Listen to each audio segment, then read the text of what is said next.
Hey guys, Philip here at Geek. It's been a while since we've done something. So, because I have some free time, I'm going to be watching and reviewing some movies.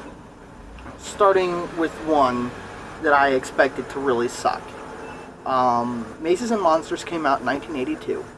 The only name in it that you would recognize is Tom Hanks. And it was made before he was famous. And apparently before he was talented. Um, all I'd heard about this movie prior to watching it was that it was essentially made to sell the idea that D&D is evil. And of course they couldn't use D&D, so they used Mazes and Monsters, which doesn't exist. Although, I kind of want to make a game called Mazes and Monsters. Anyway,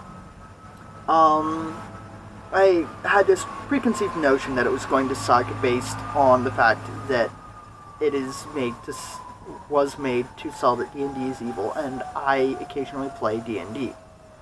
And it turns out that I was right. 1 minute in, and I had decided that it was shit because it was.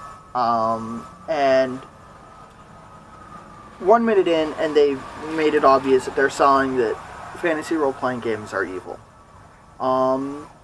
And some people have tried to defend it by saying that it isn't really saying that fantasy role-playing games are evil, just that it's a story about a guy who has a mental illness who uses Mazes and Monsters as a crutch, gets too involved, and becomes his character, Pardieu, the holy man.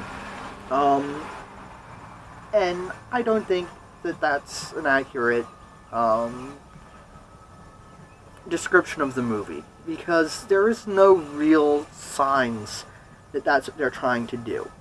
Until, like, scene 2 from the end of the movie, when the Mazes and Monsters group is going to visit Robbie at his mother's house. And his mother says that she doesn't blame them, that Robbie was already fragile before they started playing. But really, I think that was just kind of thrown in there. I mean, it doesn't really factor into the story.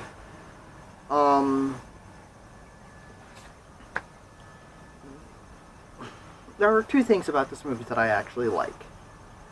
The music for some of the movie, and the fact that J.J. Brockway has hats, and he wears a different hat in every scene. I like hats. I have quite a collection. You might start seeing some of them.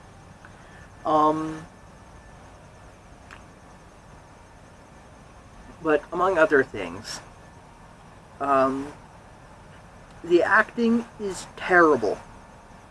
I mean, really, really terrible. Tom Hanks, who can usually act, spends the entire movie kind of like this, a little bit bewildered, confused, the same facial expression, and the phrasing is just not right, you know?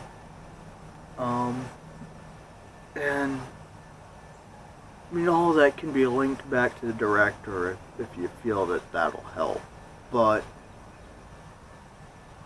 it isn't really a very good job of acting. And the other thing that I really don't like about it is when they first show them playing Mazes and Monsters, there are about 100 candles in their room.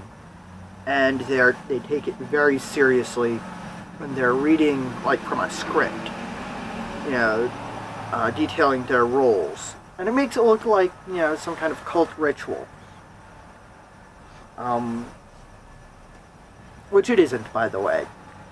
D&D is a fun game, and if you run into people who do play with that style, just back away slowly. The game isn't that bad. They are. Anyway, so this movie gets 2 out of 7 possible points. That puts it near the bottom of the heap. There are only a couple of movies that got worse scores. And, yeah, they're worse, believe it or not. Anyway, so long, stay geeks.